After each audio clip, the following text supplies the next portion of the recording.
Hidden badass boot blade is badass.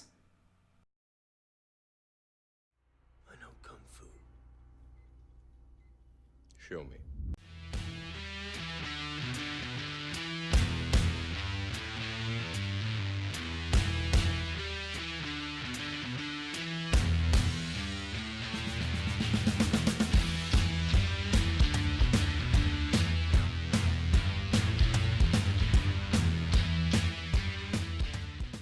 I'm the martial arts film freak, and I watched The Avenging Eagle.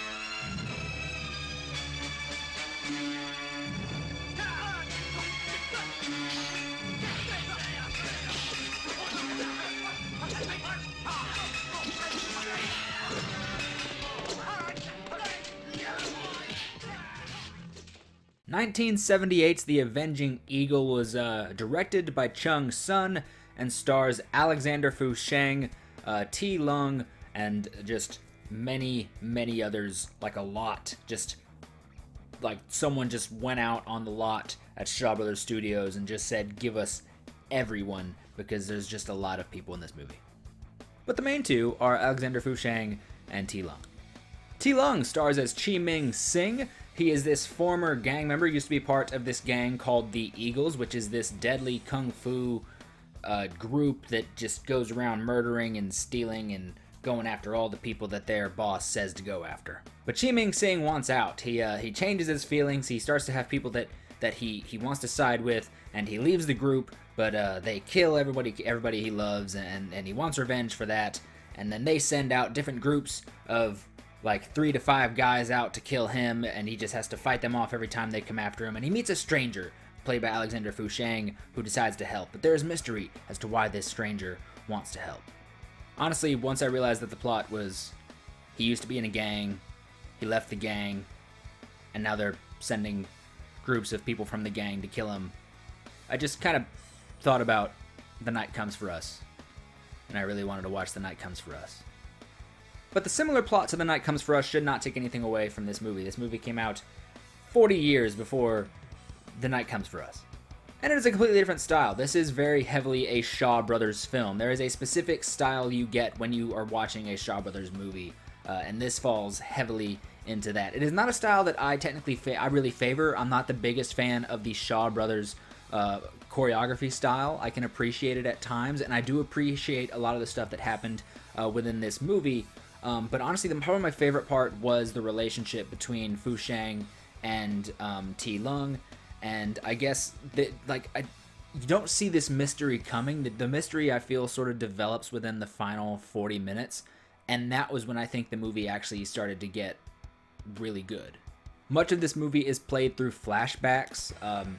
Alexander Fu Sheng is asking T. Lung about his history with the Eagles.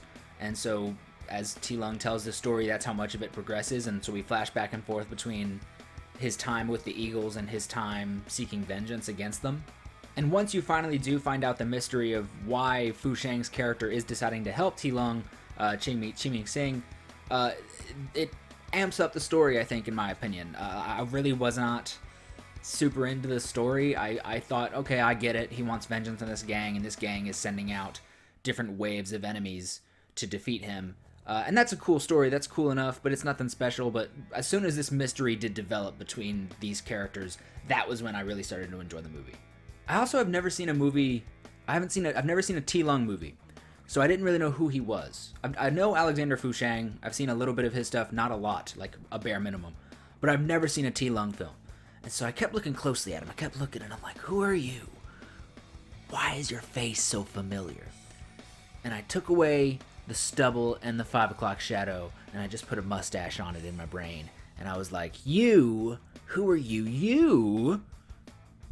You're Jackie Chan's dad in Legend of the Drunken Master. And I was right. That's weird. It's nothing special. It's just kind of cool. I didn't I've always just seen this actor and gone, oh, you're Jackie Chan's dad in Legend of the Drunken Master. Drunken Master 2, as some may know it. But I've heard the name T. Lung, and when I've asked people who's your favorite Shaw Brothers star, I've had people tell me, oh, T. Lung is the best. I didn't realize that T. Lung was Jackie Chan's dad in Legend of the Drunken Master. Maybe I'm just stupid, but, you know, I'm also just not super well informed in the history of Shaw Brothers. Cool thing for me, I guess. Do you think it's cool? I think it's pretty cool. But that is really all there is to say about the story, the mystery of the characters, and then the waves of enemies coming at them. That's really all there is, even though the mystery does actually make the story of the film a lot more bearable and much more enjoyable. It's always bearable, but that part of the story is kind of when it develops into something more interesting. Into the action now, and again, this action is just full-on Shaw Brothers. This is almost as Shaw Brothers as you can get. And that is not a bad thing. It is a lot of people's favorite style of kung fu cinema. It's just not my favorite. I can only appreciate it and, you know, pick out some cool things. But my favorite part of the action in this movie didn't actually come from a lot of the physical stuff. There is one fight scene where Fu Sheng and Ti Lung are held up in this little hotel, this little lodge, and they disguise themselves as the workers, the owner and the employee. And they know that they can't take on this last group, this last wave of enemies, just 2-on-4, because they know it's just too much. It might be 2-on-3, it might be just 3 of them. But so they kind of fool them and psychologically make them feel safe, and they individually lure each one out of the room and take them out individually. And that's kind of the best part to me. Just these enemies, just who are the super dangerous ones, and just they don't look like idiots, but they're just walking out of the room to their death. I just enjoyed that. I enjoyed the psychology of it. Matter of fact, I enjoyed the psychology so much that there's a second part with even more psychology. It makes the final fight scene even better. In the final fight scene, once you figure out the mystery between Fu Sheng and Ti Lung, why is this person helping Ti Lung?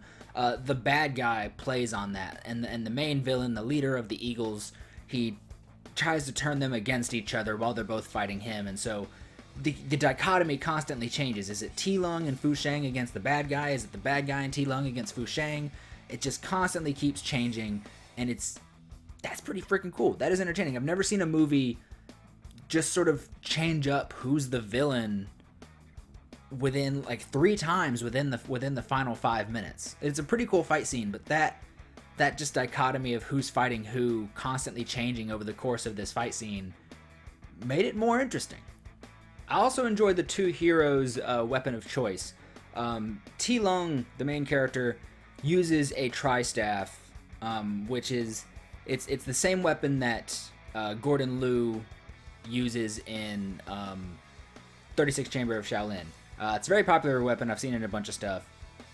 But it kind of gets a bit stale, that weapon, seeing so many people use it. And so what made it more interesting this time is his had a detachment that I guess just made it two long nunchucks pretty much. And the way he used that against people in various different ways was really cool. And then Fu Sheng had a weapon that was just like a hidden blade in his boot that once he revealed it, he would slide it into his cufflinks, and it became just like Batman's claw thingies. It was cool. I didn't see that coming. Hidden badass boot blade is badass. Again, none of the action really super blew me away. There was a lot of really cool stuff. It was more of just the psychology and the dichotomy of who's fighting who within the final 2 fight scenes that really made it feel like something different, something a little bit special to me.